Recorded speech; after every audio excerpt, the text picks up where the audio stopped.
जब बात आप कोई सुनोगे नहीं, उस बात को मानोगे नहीं, तो कैसे आपको सत्संग का लाभ मिलेगा। ये साधारण सी छोटी मोटी बात है, और जो बात नहीं मानता तो चाहे लाख यूँ कहता हो मैं सत्संगी हूँ, लाख ये कहो मैं सुमन करता हूँ, लाख ये कहो मैं ध्यान में बैठता हूँ, सब बात उसकी मिथ्या। और जो वचन मान लेगा, मैं कहता हूँ सारे सत्संग, सारी भक्ति, सारा ज्ञान, सारा ध्यान, सब सुमन भजन उसी में आ जाता है। मैं क्या कहता हूँ, संतों ने सब ने ऐसा कहा है। कबीर साहब ने अपनी जितनी वाणी लिखी, इस जीव को इतना ज्ञान, इतनी समझ और इतना कल्याण की बात बताई कि अगर एक वाणी को भी मान लेते तो कल्याण हो जाता। लेकिन वाणी पढ़ते भी हैं, गाते भी हैं, सुनते भी हैं, मानते नहीं। इसी बात को लेके अनेकों किताब लिखी गई। मैंने जो किताबें लिखवाई उनके शीर्षक कहो, टाइटल पेज कहो, वो भी इतने अच्छे इस नाम से दिए गए हैं कि जो बार नाम लिखा गया है अंदर में उसी की व्याख्या भी की गई। और उन बातों को अगर गौर से पढ़ते हैं ना तो आपको पता लग जाता है। किताबें भी हमारा सबसे अच्छा साथी है। उनमें चाहे वो पारलौकिक आध्यात्मिक ज्ञान नहीं है, लेकिन उससे संबंधित बातें जो हैं वो हमें उस ओर लेके जाती हैं। लौकिक बातें तो हैं ही हैं उसमें, लेकिन हम तो लौकिक बातों को भी नहीं मानते, आम व्यवहारिक बातों को भी नहीं समझते। तो फिर जो ऊंचे दर्जे की आध्यात्मिक बातें हैं, जो रूहानी बातें हैं, जो हमारे जीवन को बनाने वाली, जन्म मरण से छुटकारा दिलाने वाली है, उनको कैसे समझ लेंगे। और कबीर साहब ने उस बात को एक जगह की मुझे याद आती है, एक शब्द में आता है कि जय खे खोजत ब्रह्मा थके सुर नर मुनि देवा, कहे कबीर विचार के कर सतगुरु से।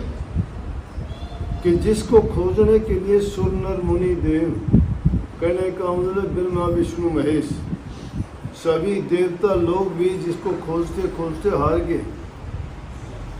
जहाँ ही खोजत ब्रह्मा थके सुर नर मुनि देवा, इस सृष्टि की रचयिता, इसका पालन करने वाले, इसका संहार करने वाले, पूरी व्यवस्था को बनाने वाले, देखने वाले, चलाने वाले भी उस ताकत को, उस शक्ति को, जिसको हम परमात्मा कहते हैं, भगवान कहते हैं, ईश्वर, अल्लाह, गॉड कहते हैं, उसको खोजते खोजते वो भी थक गए। लेकिन कहाँ मिला और कैसे मिल गया, किसको मिल गया। कबीर कहते हैं विचार की, कहे कबीर विचार के कर सतगुरु सेवा। अब सतगुरु सेवा की व्याख्या करो। सतगुरु सेवा है क्या। अब ना समझ आदमी तो सतगुरु सेवा को शायद ये मानता होगा कि गुरु के चरण दबाना, गुरु को रोटी खिलाना, गुरु के कपड़े लाना, गुरु को भेंट चढ़ाना, अच्छी बातें हैं। ये दुनियादारी की एक रिवाज है जिनको अपने आदमी मनोभाव से ऐसा करता है। उनका प्यार है, उसका विश्वास है, वो अपना इष्ट मान के उसको सब कुछ देने के लिए तैयार रहते हैं।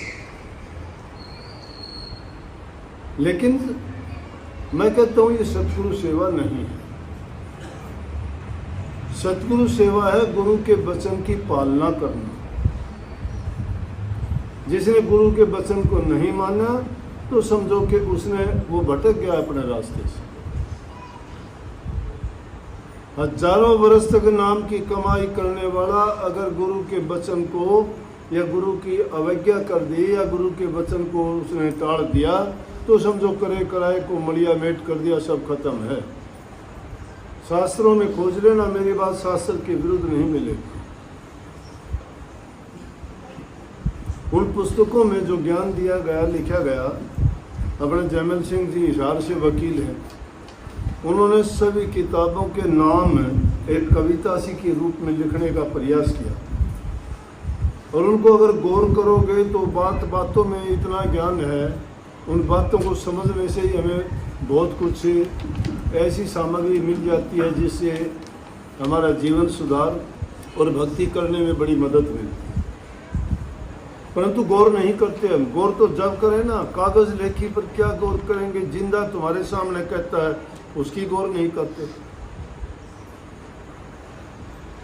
नहीं करते ना। आप लोगों के लिए हुक्म होता है अब कि भाई ये काम तुमने नहीं करना। जैसे अपने दूर दराज के कह देता हूँ मैं, कहे बिना रुकूंगा नहीं। अपने दूर दराज के आश्रम हैं, बड़े शहर हैं, पहाड़ी एरिया में छोटे आश्रम हैं, अगर वहाँ 200-400 आदमी चले जाएं तो रहने की परेशानी होती है, सत्संग करने में भी दिक्कत आती है। तो हमें तो साल में दौरे के लिए एक बार जाना पड़ता है, क्योंकि सत्संगियों को संभालना, नए सत्संगी बनते हैं। कुछ आदमी जो दर्शन के लिए नहीं आ सकते, उनके लिए दर्शन सुलभ है, उनका भी मन है कि हम दर्शन करें, सत्संग आमने सामने सुने। नहीं तो आजकल साधन है सत्संग तो टीवी पे, यूट्यूब पे, फेसबुक पे या और काफ़ी कैसेट वगैरह से रिकॉर्ड करके भी या लाइव भी दिखा देते हैं चैनलों पे, उनसे सुन सकते हैं, देख सकते हैं। लेकिन जो वास्तविकता तो होती है वो अलग ही चीज़ होती है। तो सबके लिए हुक्म ये होता है कि कोई नहीं आता। अगर वहाँ के लिए कह दूँ कि हाँ भाई वहाँ का सत्संग, यहाँ के सत्संग होते हैं, मैं खूब कहता हूँ आप लोगों को। एक हफ्ते पहले, 10 दिन पहले अगला सत्संग रख के कहते हैं इस तारीख को वहाँ का सत्संग होगा और जो सत्संगी पहुँचना चाहे पहुँचना, कहते हैं कि नहीं? क्योंकि यहाँ बड़े बड़े आश्रम बना रखे हैं, बड़ी जगह है, हमें कोई परेशानी नहीं।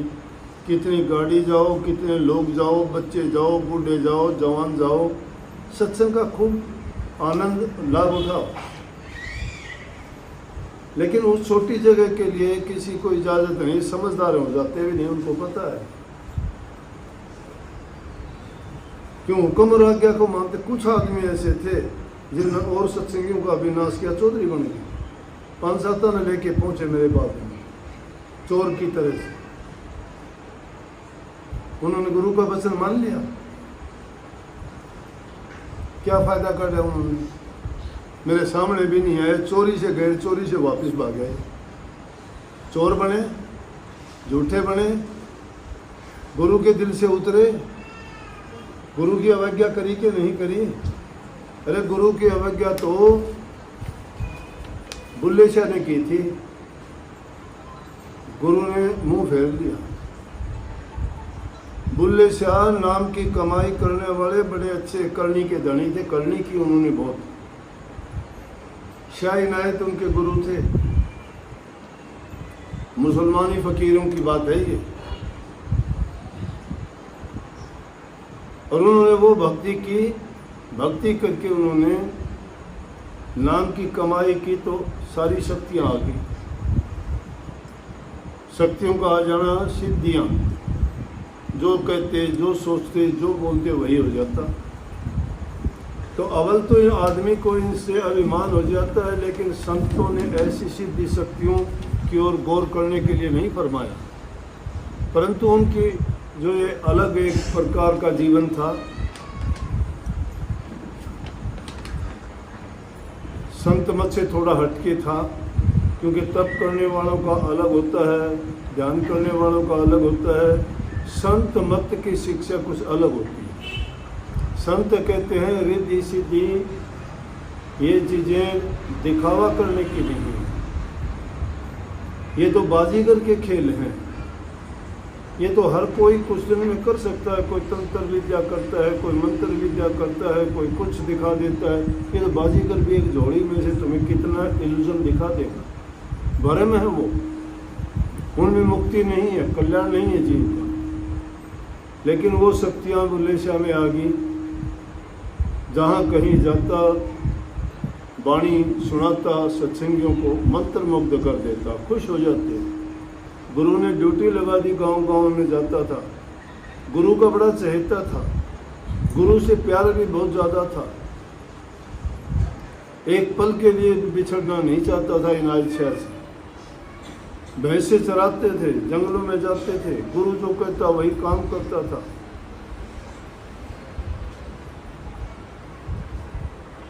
तो एक बार किसी उनके यहाँ शादी थी, इतना अच्छा ऊंचे खानदान से था,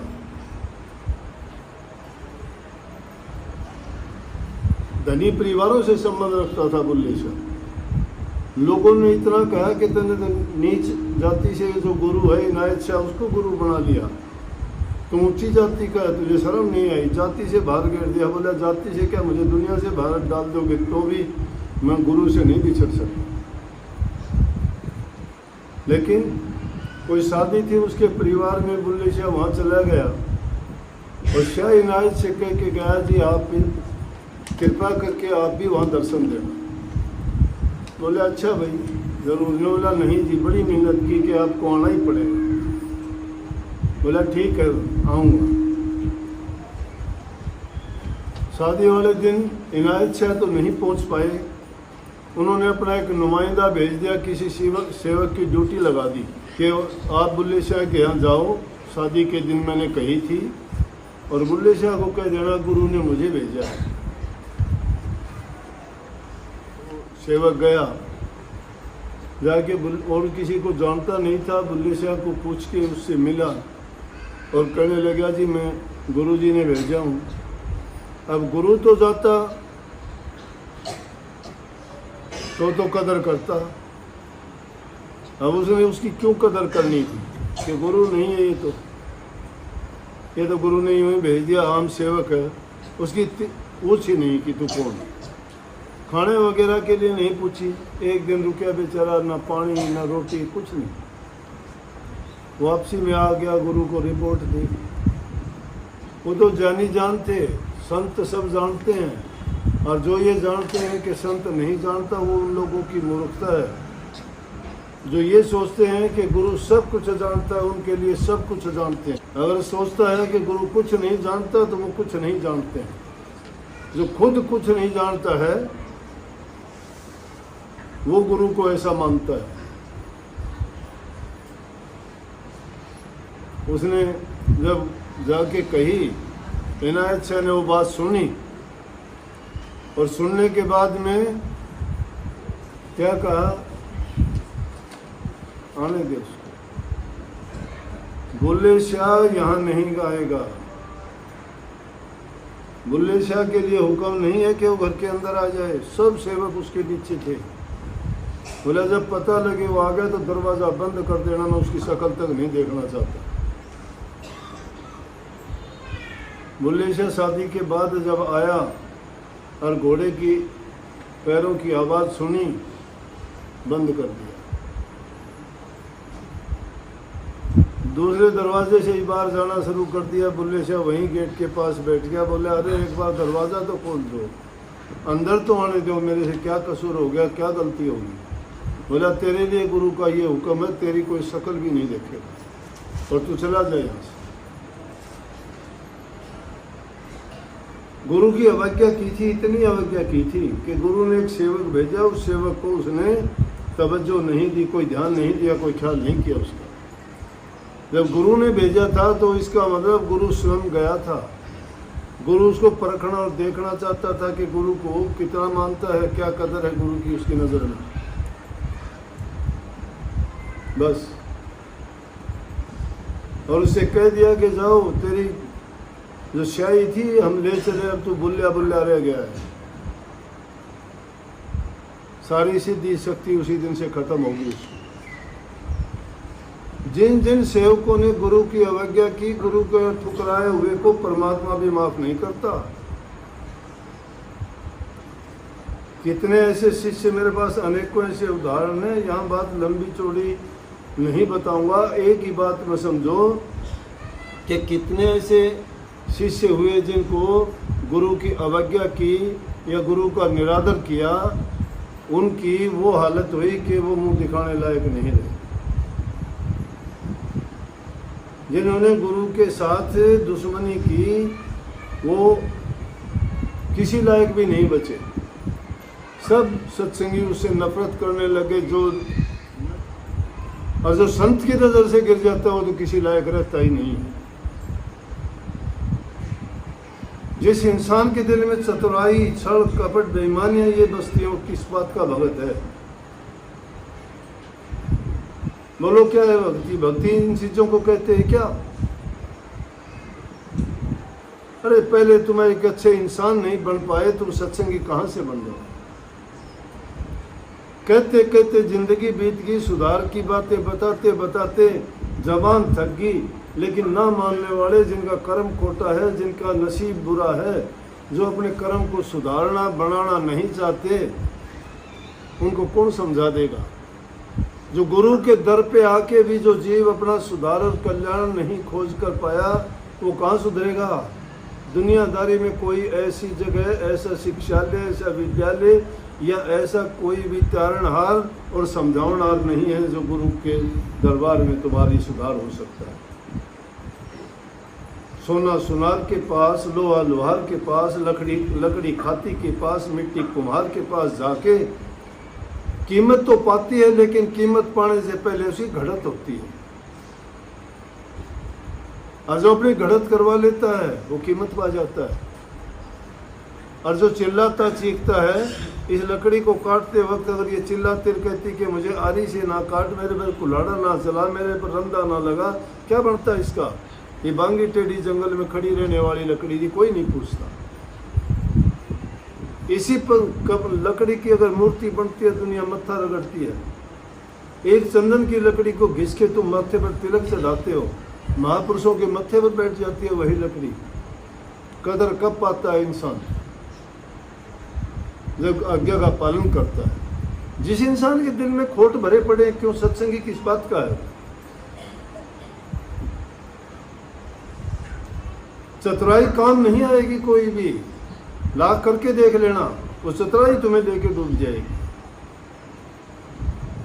उभरने नहीं देगी। सच्चाई कभी हारती नहीं है, परेशानी होती है, हारती नहीं है सच्चाई। जीत धर्म की होती है, सत्य की होती है, अच्छे गुणों की होती है। मैं कहता था कि जो किताबें लिखी गई उनमें इसी प्रकार की, जो आपके जीवन को सुधारने की बातें हैं, घर परिवार में कैसे रहें वो बातें हैं। लेकिन आप तो छोटी सी बात मानते ही नहीं हो। आप तो सोचते हो कि ये दो बातें किसी और के लिए, मेरे लिए नहीं है। वास्तविक सत्संगी वो है, कहीं दूसरे को जाती है, वो लागू अपने ऊपर करता है। मैं मेरी बताता हूँ, मैंने अपनी ज़िंदगी में अगर किसी में दूसरे में जो बुराई देखी ना, मैंने सोची कि मेरे अंदर ये बुराई नहीं आनी चाहिए, और इस तरह से धीरे धीरे करके मैंने उन बातों का पालन किया, वो धीरे धीरे बुराइयाँ निकलती चली गई। मैंने कभी नहीं सोचा ये किसी दूसरे के लिए है। अब भी किसी को पीड़ा, दर्द, तकलीफ होती है, मैं मानता हूँ अगर मुझे ये होगा तो बहुत बुरा होगा। इंसान जब दूसरे को देखता है, दूसरे को अच्छे को देख के अच्छे गुणों को अपनाओ, बुरे को देख के बुराइयों को त्यागो, अच्छे बनोगे। लेकिन नकल करके कितने दिन तक तुम क्या हासिल कर लोगे? जिंदगी तो बहुत थोड़ी है, कोई भरोसा है? कितना भरोसा है जिंदगी का? आज यहाँ बैठे हैं, रास्ते में जाते जाते कुछ हो जाए, कहाँ रह गया? इंतजार करते थे, उस दिन से हम अच्छा करेंगे, उस दिन से सुधार कर लेंगे, वो टाइम आएगा जब ये करेंगे। वो टाइम नहीं आया, टाइम तुम्हारा आ गया, जाने का आ गया, संभलने का नहीं आया, दुनिया छोड़ने का आ गया। समय रहते जो इंसान नहीं चेतता है, उसको लाभ कहाँ से हो?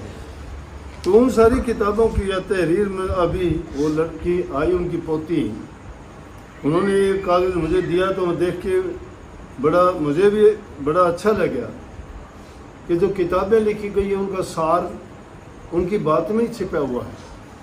किताब को तो पढ़ोगे तो कहना ही क्या है, लेकिन किताब पढ़ने की किसको फुर्सत आ, तो दो बात भी नहीं सुन सकते। मानना कहाँ है? आपको जो चीज चाहिए वो चीज मिल गई होगी, ना मिल गई होगी, इसके बाद टूट के पड़ोगे। रोटी खाने के लिए आते हो, वो मिल गई होंगी, वो चाहिए आपको सबसे पहले। जो चीज लेने के लिए आते हो तो आते ही नहीं। रोटियों की परवाह करते हैं क्या? रोटी खाने के लिए आते हैं। हमारे गुरुजी 3 दिन तक भूखे बैठे रहे थे सरसा में। मस्ताना जी के पास जब मिलने के लिए गए ना, 3 दिन तक मिले नहीं मिले तो एक कैर के नीचे बैठे रहे 3 दिन तक। और 3 दिन के बाद जब मिले तो बोले कि रोटी खाई? बोले जी रोटी तो घर से खा के चला था। ये नहीं पूछे कब खा के चला था, 3 दिन हो गए थे। जिस चीज के लिए आना चाहिए वो चीज तो आप मानते ही नहीं हो।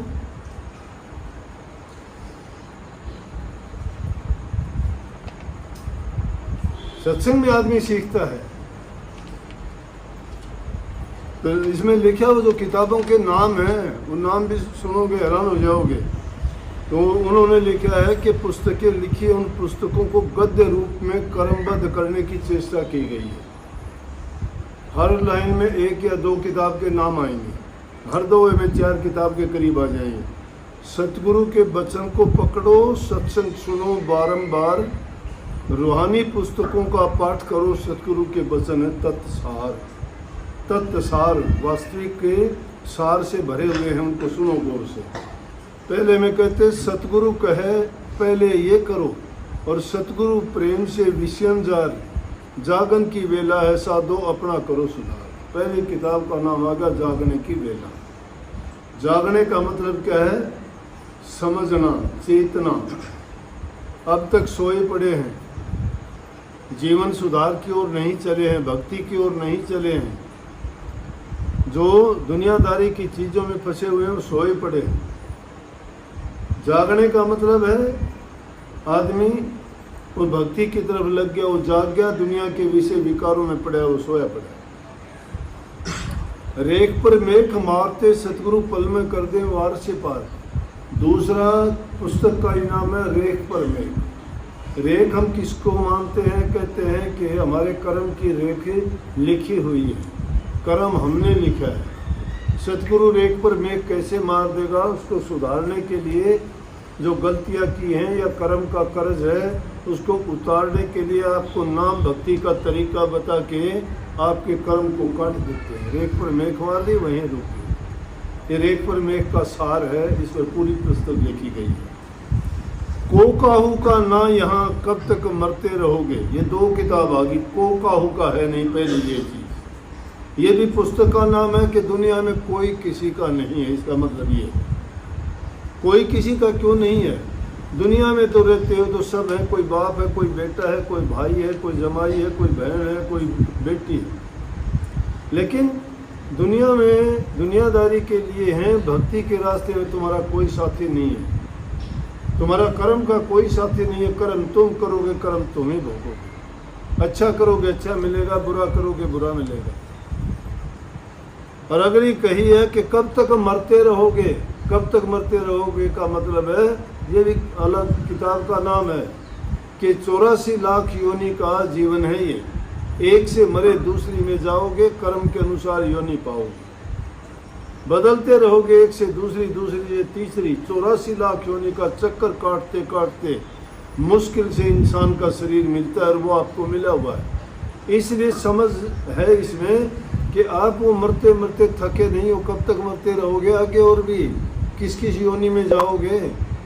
कबीर साहब का शब्द है, अरे मन मोर खा भाई गुरु बिन जागा कौन सी घाटी। गुरु के बिना कौन सी घाटी में जाओगे? इसलिए ये अगली किताब का नाम। उससे आगे है कि चुन चुन कर कही गुरु वाणी, रूहानी पंचमी सत्संग सार। बसंत पंचमी को हमारा सत्संग शुरू हुआ था, उसको रूहानी पंचमी का नाम दिया गया। उन 5 चीज़ों की व्याख्या पूर्ण रूप से की गई है कि 5 तत्व हैं, 5 अवगुण हैं, 5 विषय हैं। उन सब को खोल के उस पुस्तक के अंदर दर्शाया, बताया, समझाया गया है। हर इंसान के जीवन में वो चीज़ें आती हैं। और आगे कही है अगली किताब, तस्मै श्री गुरुवे नमः, इसलिए गुरु को नमो, नमन करो, इसका मतलब है तस्मै श्री गुरुवे नमः। ये पुस्तक का नाम है। इस पुस्तक में पूरा लिखा गया है कि गुरु को नमन हम क्यों करें। गुरु को नमन इसलिए करें, दुनियादारी की दुकान में दूसरे सामान मिलेंगे, रूहानी दौलत तो गुरु की दुकान में मिलेगी, वही जीव का कल्याणकारी है, हितकारी है, लाभकारी है। इसलिए गुरु को ही नमन करो, और के नमन करने से हमें क्या मिलेगा। अगली है कि करके देखो मत करो इंतजार। ये अगली किताब करके देखो, कहीं सुनी न मत मानो, छोड़ दो। जो बात बताई जाती है, गुरु उपदेश करता है, उसको करके देखो। सुमन की कहते हैं सुमन करो, भजन की कहते हैं भजन करो, ध्यान की कहते हैं ध्यान करो, सेवा की कहते हैं सेवा करो, प्रेम की कहते हैं प्रेम करो, दया की कहते हैं दया करो, बूढ़े बुजुर्ग की इज्जत कदर करो, जबान से मीठा बोलो, अपना कमा के खुद खाओ। ये सारा का सारा इसमें वर्णन है। ये लिखाई गई है, पूरी पूरी तहरीर इन किताबों में है, लेकिन किसको फुर्सत, देखते नहीं हो। ये थोड़े थोड़े में मैं उनका सार बताता हूँ। आगे है जागतड़ा ने जुग जीत्या, ये अगली किताब है। जागतड़ा ने जग जीत्या और भय और सुन और खाई मार। जागतड़ा ने जुग जीत्या का मतलब जो आदमी समझ गए, जाग गए, जिन्होंने बात को मान लिया, उन्होंने जुग जीत लिया, जन्म मरण जीत लिया, पूरा संसार जीत लिया उन्होंने, क्योंकि अपना काम पूरा करके गए वो। और भय और सु और भय का मतलब क्या थे हम, क्या से क्या हो गए। शराबी कबाबी थे, पशु जैसा जीवन था, इंसान बन गए। इंसान में भी अच्छे गुण अपना लिए तो हम सत्संगी बन गए। सत्संगी ने भी भजन बंदगी करी तो भगत बन गए। उससे भी अगर हमने आध्यात्मिकता की और भक्ति की और आध्यात्मिक दर्जों में ऊंची चढ़ाई की तो संत फकीर ओलिया बन गए। भय और सु और थे क्या और उससे क्या बन गए, ये उस किताब में है। अगला है मुक्ता खोजो मुक्ति पाओ। अब गुरु की टेर लगा ली, जो खुद मुक्त नहीं है तुम्हें कैसे मुक्त कर देगा। मुक्ता का मतलब जो खुद मुक्त है उस गुरु को खोजो, तुम्हारी भी मुक्ति करवा देगा, क्योंकि उसके पास पूरा ज्ञान है। और जो अज्ञानी है, खुद डूबा हुआ है, दूसरा ने कैसे तैर देगा। वही बुल्ले शाह कहता है, मुसलमाना नू मुल्ला ठग दे, हिंदुआ नू ठग दे प्यांदे, सच्ची गल कोई ना दसदा हाफू हाफू खांदे, जिथे देखा चोखा चंगा मसले खूब सुनांदे, बुल्ला ना हो की तारना जो खुद ही डूबे जांदे। जो खुद डूबे जाएंगे, खुद अंधा है, दूसरे को क्या रास्ता दिखा देगा। इसलिए मुक्ता गुरु खोजो, पूर्ण गुरु की खोज, शब्द भेदी शब्द विवेकी, तत्व वेता, त्रिगुण रहित और घर का भेदी हो, उस सतगुरु के बिना कल्याण नहीं जीव का। ऐसा गुरु मिल जाता है तो कल्याण कर देता है, लेकिन किसका, जो गुरु की आज्ञा में चलेगा उसका। यो नहीं कि गुरु के पीठ पीछे कुछ और गुरु के आगे कुछ नहीं, गुरु के आगे उससे भी अच्छे गुरु के पीठ के पीछे बढ़ो, तब कल्याण होगा। मुक्ता खोजो मुक्ति पाओ, तभी रूहानी सफर हो दरकार, तभी रूहानी मंजिलों को पाओगे। अगली किताब है नाम गह निर्भय भव। जिसको नाम मिल गया वो तो निर्भय हो गया, निर्भय हो गया। नानक साहब ने निर्भय बनाने के लिए जीव के लिए पूरा मंत्र, आदि मंत्र कही है गुरु ग्रंथ साहब में। एक ओंकार सत्य पुरुष, सत्य नाम कर्ता पुरुष, निर्भय निर्वैर, अजूनी से भंग, गुरु प्रसादी जप, आद सत जुगाद सत, नानक होशी भी सत्य रहे भी सत। निर्भय नाम जिसने ले लिया वो निर्भय हो गया। आप निर्भय हो गए, अब तो भयभीत हो, डरते हो। मेरे घर के सामने टूणा कर दिया, डरते हो। खून के छींटे मिले हमारे घर में, डरते हो। चूहा कूद गया, आवाज आ गई, किसी चीज की आवाजें आती हैं हमारे घर में, डरते हो। किसी ने कह दिया तुम्हारा ये घर है, ये वास्तु के अनुसार नहीं बना, अरे तुम्हारे घर में तुम्हारे बेटे रहे, बाप रहे, शादी हुई, बच्चे हुए, सब कुछ है, वह आज वास्तु कैसे अड़ गई तुम्हारे घर में। फिर कहते हो हमारा घर शुभ नहीं रहा, अब अशुभ कैसे हो गया। अगर अशुभ किया तो तुमने किया हुआ कोई गंदे मंदे कर्म करके वो छोड़, जो शुभ है तुम्हारा घर तो अशुभ तुम्हारे कर्म है। इसलिए नाम कहता है वो निर्भय हो जाता है। घर की ओर, घर की ओर भी किताब का नाम है। हमारा ये घर नहीं है, हमारा आदि घर है जहाँ कुल मालिक का वास है। उसके चरणों में हम निवास करते थे। वो परमात्मा था, हम आत्माएं हैं। हम वहाँ से आके काल देश में फंस गई। यहाँ माया के और काल के झपट्टे में आके भूल गए अपने घर को। तो इसलिए हमारा वो घर है, उस घर की ओर चलो। नाम जहाज है, नाम जहाज, नानक नाम जहाज, जो चढ़े उतरे पार। जो नाम को प्राप्त कर लेता है उसको नाम की कमाई करता वो पार उतर जाए भवसागर से। अगली किताब का नाम है कर हथ कारवल मन यारवल। कर, कर भी कह देते, कर हाथ को कहते।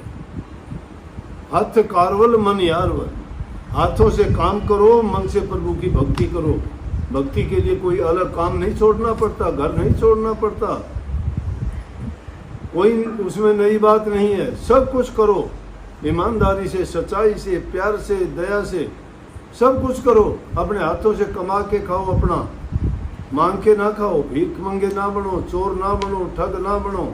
अपनी मेहनत का कमा के खाओ, हाथ से काम करो, लेकिन मन को यार की ओर लगाए रखो। यार कौन है? परमात्मा। अगली किताब का नाम भक्ति जुक्ति। भक्ति की जुक्ति, भक्ति की जुक्ति यही है, बुरे छोड़ दो, अच्छे कर्म करो, भक्ति की जुक्ति आ गई। अगर खोटे कर्मों में लगे रहोगे, भक्ति की जुक्ति कहाँ आई? डूब गए फिर तो। दूर गमन तेरा हंसा भाई, ये अगली किताब का नाम है। हंसा इसे जीव को कहते हैं, गमन कहते हैं चलने को। और दूर गमन के मतलब तुम्हारा मंजिल बहुत दूर है, यहाँ नहीं है। यहाँ भिवानी, रोहतक, भादरगढ़, दिल्ली तक नहीं है, इस दुनिया में नहीं है वो रूहानी दर्जा बहुत ऊंचा है। वो हमारे शारीरिक, मानसिक और आत्मिक दर्जों से भी ऊंचे जाके, जहाँ चांद, सूरज, अंबर, आकाश, धरती, जल, वायु, पानी कुछ नहीं है, वहाँ हमेशा आनंद ही आनंद, प्रकाश ही प्रकाश है। बिन बाती के वहाँ दीपक जलता है, वहाँ आनंद ही आनंद है हर प्रकार का। तो वहाँ चलना है। दूर गमन तेरा हंसा भाई, बिन शरण गति युग बिताए चार। बिन शरणागति, गुरु के शरण में नहीं गए तो 4 युग बीत गए। मुश्किल से इंसान का चोला मिला।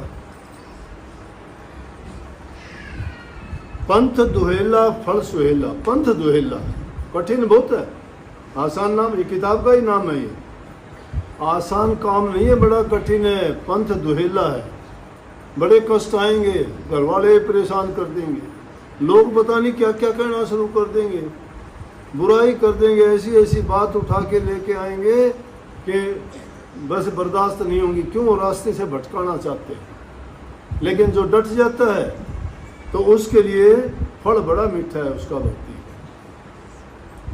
पंथ तो दुहेला है, फल बड़ा सुहेला है, बड़ा मीठा। ये सारा उस किताब में मिलेगा, मैं थोड़ा बताया। और फिर है बीती विसार अगत संवार। बीती बातों को रोओगे ना तो रोना खत्म नहीं होगा, लेकिन वो तो खत्म हो चुका है। अगत संवारो, आगे आने वाले के बारे में सोचो। जो बीत चुका है वो अब नहीं आएगा तुम्हारे पास, गया वो भूत है। और भविष्य आगे आएगा, लेकिन वर्तमान को जो संभाल लेता है वो भविष्य को बना लेता है।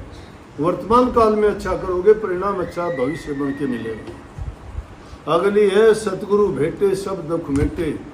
सबका सार यही है कि जब सतगुरु मिल जाता है, भेंट हो जाती है सतगुरु से पूरे से, तो सारे दुखड़े टंटे, रोना धोना, मरना जीना, पाप कर्म, ये बीमारी, रोग, द्वेष, ईर्ष्या सब खत्म हो जाती हैं। तब करो साहेब कंवर से प्यार, हर पुस्तक में सतगुरु दर्शन पढ़ गुण जीवन लियो सुधार। सब पुस्तकों को पढ़ पढ़ के अपने जीवन को संवारने के लिए इन किताबों को लिखा गया। मैंने थोड़ी थोड़ी उनकी व्याख्या करके आपको समझाने का प्रयास किया है कि उन किताबों को ऐसे ही ना मान लेना। उनमें जो वाणी है, एक एक वाणी एक एक जिस इंसान का जीवन संवार देगी, वो तो उसकी पूजा करेगा। इन ग्रंथों की पूजा इसीलिए चली थी कि उनको देख देख के कि किसी की बात को सुनने से, किसी को अपनाने से तुम्हें जो फायदा और लाभ मिला वो पूजनीय होगी। अब इन किताबों से हमें ज्ञान मिलता है, खाली समय में हम इनको पढ़ते हैं, ये हमारे मित्र का काम करते हैं, ये एक हमारा पहरेदार का काम करते हैं। अच्छी शिक्षा जब हम पढ़ते हैं तो बुराइयों से बच जाते हैं, पाप कर्म से हमें छुटाते हैं, हमारे मन को शांति ये देते हैं। मैं कहता हूँ जब कभी आपको परेशानी दुख होता है, कोई भी किताब उठा के अपनी मर्जी से पन्ना खोल के उसको यूँ पढ़ना शुरू कर दियो, अगर तुम्हारी तकलीफ का उसमें हल ना मिल जाए तो मेरे को आके कहिए। उनको पढ़ के देखोगे तो ना, आप तो मानते ही नहीं हो, तुम्हारा दिल तो और कहीं भागता फिरता है, तुम्हारे विचार खुद के ही डामाडोल हैं। विचारों को जब टिका लोगे, टिक के कोई भी काम करोगे, सारे काम होंगे। महाराज जी कहते थे कि टिका रहे, मैं तो डामाडोल, डिगे की कोडी नहीं टिके के लाखों। सबको आशीर्वाद राधा स्वामी राधा।